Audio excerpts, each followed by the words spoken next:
ओम श्री परमात्मने नमः.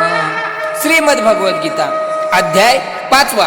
अर्जुन म्हणाला, हे कृष्णा, तुम्ही कर्मे टाकण्याची आणि फिरून कर्मयोगाची प्रशंसा करता, तेव्हा या दोन्हीपैकी माझ्यासाठी अगदी निश्चित कल्याणकारक जे एक साधन असेल ते सांगा. यावर भगवान श्रीकृष्ण म्हणाले, कर्मसन्यास आणि कर्मयोग हे दोन्हीही परम कल्याण करणारेच आहेत, परंतु त्या दोन्हीतही संन्यासाहून कर्मयोग साधण्यास सोपा असल्याने श्रेष्ठ आहे. हे अर्जुना, जो पुरुष कोणाचा द्वेष करत नाही आणि कशाची अपेक्षा करत नाही, तो कर्मयोगी नेहमीच संन्यासी समजावा. कारण राग द्वेष इत्यादी द्वंद्वानी रहित असलेला पुरुष सुखाने कर्मबंधनातून मुक्त होतो. संन्यास आणि कर्मयोग वेगवेगळी फळे देणारे आहेत असे मूर्ख लोक म्हणतात, असे पंडित म्हणत नाहीत. कारण या दोन्हीपैकी एकाच्या ठिकाणी सुद्धा उत्तम प्रकारे स्थित असलेला पुरुष दोन्हीच्या फळस्वरूप असलेल्या परमात्म्याला प्राप्त होतो. ज्ञानयोग्यांना जे परमधाम प्राप्त होते तेच कर्मयोग्यांनाही प्राप्त होते. म्हणून जो मनुष्य ज्ञानयोग आणि कर्मयोग हे फळांच्या दृष्टीने एकच आहेत असे पाहतो, तोच खऱ्या अर्थाने पाहतो. परंतु हे अर्जुना, कर्मयोगाशिवाय मन, इंद्रिय व शरीर यांच्याकडून होणाऱ्या सर्व कर्मांच्या बाबतीत कर्तेपणाचा त्याग होणे कठीण आहे. या उलट भगवत स्वरूपाचे चिंतन करणारा कर्मयोगी परब्रह्म परमात्म्याला फार लवकर प्राप्त होतो.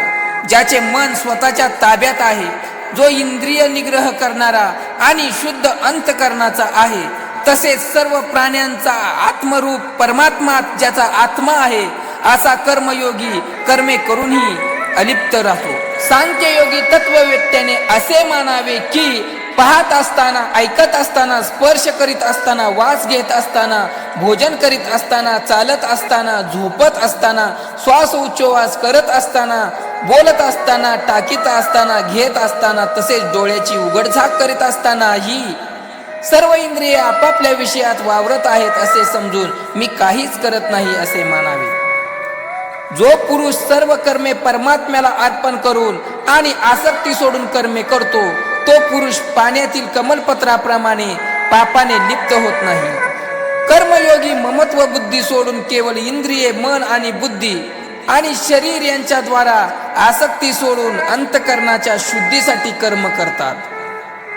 कर्मयोगी कर्माच्या फळाचा त्याग करून भगवत प्राप्ती रूप शांतीला प्राप्त होतो आणि कामना असलेला पुरुष कामनांच्या प्रेरणेने फळात आसक्त होऊन भ्रष्ट होतो. अंतकरण ज्याच्या ताब्यात आहे असा सांख्ययोगाचे आचरण करणारा पुरुष कोणतेही कर्म करणारा किंवा करविणारा न होताच नवद्वारांच्या शरीररूपी घरात सर्व कर्मांचा मनाने त्याग करून आनंदाने सच्चिदानंद घन परमात्म्याच्या स्वरूपात स्थिर राहतो. परमेश्वर मनुष्याचे कर्तेपण कर्मे किंवा कर्मफळाशी संयोग उत्पन्न करत नाही, तर हा खेळ प्रकृतीचा आहे.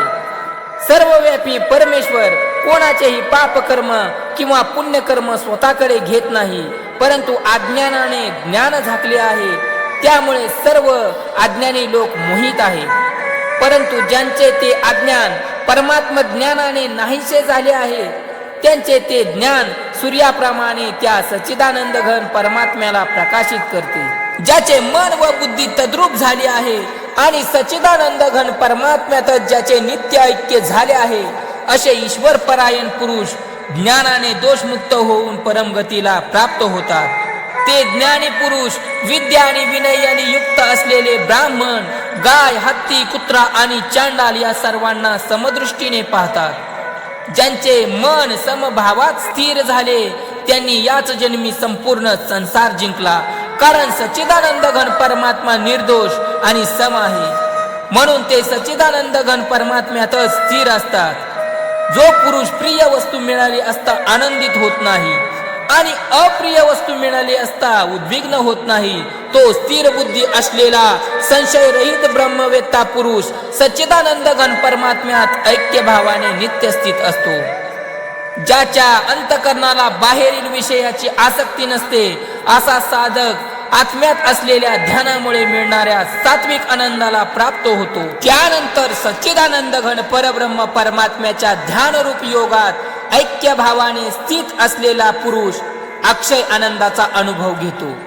जे हे इंद्रिय आणि त्यांचे विषय यांच्या संयोगाने उत्पन्न होणारे सर्व भोग आहेत, ते जरी विषयी पुरुषांना सुखरूप वाटत असले तरी तेही दुःखालाच कारण होणारे आणि अनित्य आहेत. म्हणून हे अर्जुना, बुद्धिमान विवेकी पुरुष यात रमत नाही. जो साधक या मनुष्य शरीरात शरीर सोडण्याआधीच काम व क्रोध रूपी उत्पन्न होणारा आवेग सहन करण्यास समर्थ असतो, तोच सुखी होय आणि तोच योगी होय.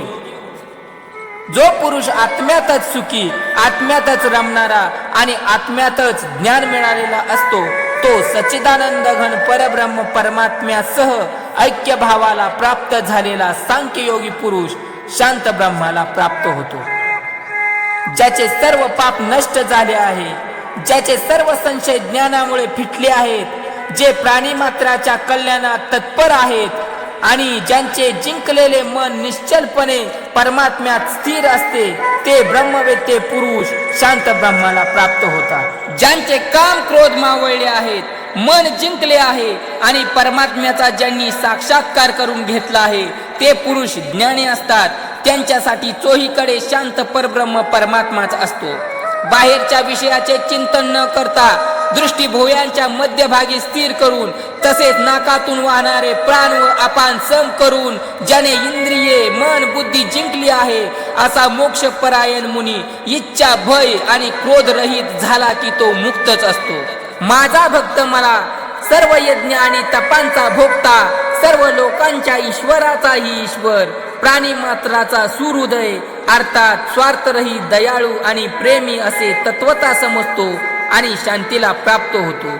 याप्रमाणे ओंकार स्वरूप तत्सत ब्रह्मविद्येचा प्रेम महाराजांच्या वाणीतील श्रीमद भावार्थ भगवद्गीतेचा कृष्ण अर्जुन संवादातील कर्मसन्यास योग नावाचा 5वा अध्याय पूर्ण झाला. पुंडलिकावरती हरिविठ्ठल श्री ज्ञानदेव तुकाराम पंढरीनाथ भगवान की जय.